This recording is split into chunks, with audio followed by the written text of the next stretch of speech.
11h et notre invité Hugues Aufray, ça va être un moment important Hugues, car on va passer à la découverte de cuisine, parfois internationale. Là, ça va être la cuisine italienne, parce qu'on a la chance d'avoir dans l'équipe Luana Belmondo.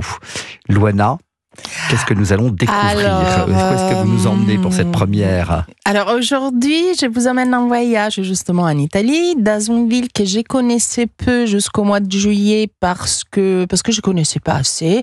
Et au mois de juillet, je suis allée faire un reportage et je suis tombée amoureuse de cette ville. Ça a été un coup de cœur, une découverte incroyable et cette ville est Bologne. Bologne. Vous connaissez l'Italie un peu, Hugues?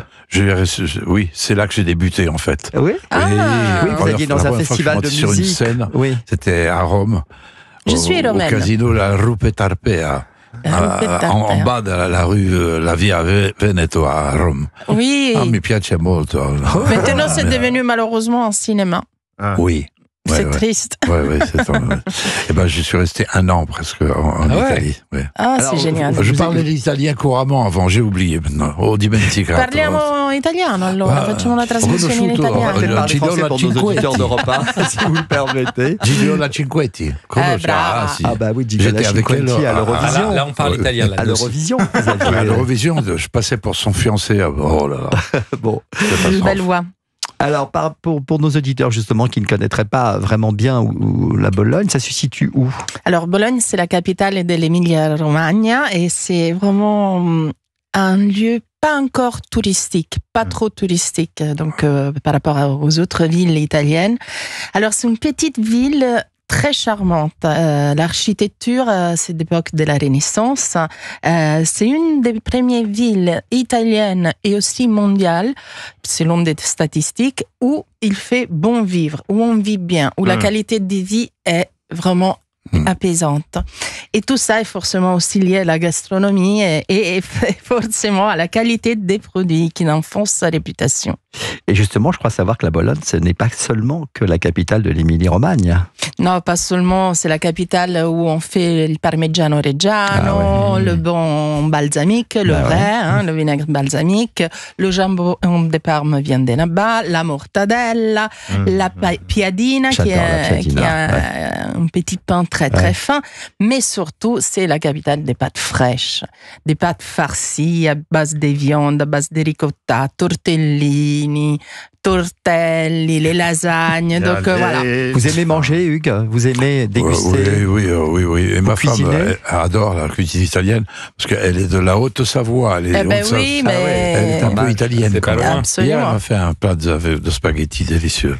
C'est génial. Les spaghettis bolognaises, c'est Bologne ou... oui, c'est ça. C'est Bologne. Alors, il faut savoir qu'il y a un peu... On donne ce nom à un plat, c'est le nom du plat. Autrement, ce sont les spaghettis au ragoût. Oui, les spaghettis au ragoût.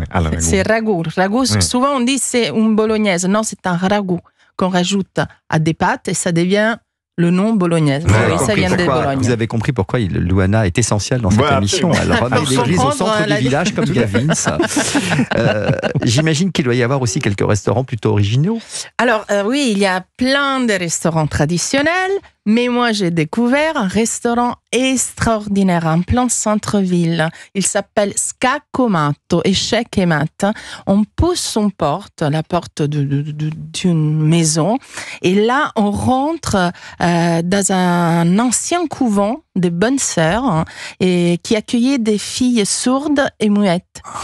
Et cette porte l'a poussé un chef qui s'appelle Mario Ferrara, et on a fait de cet endroit un lieu apaisant. On mange dans le jardin, à l'abri des figuiers, oliviers.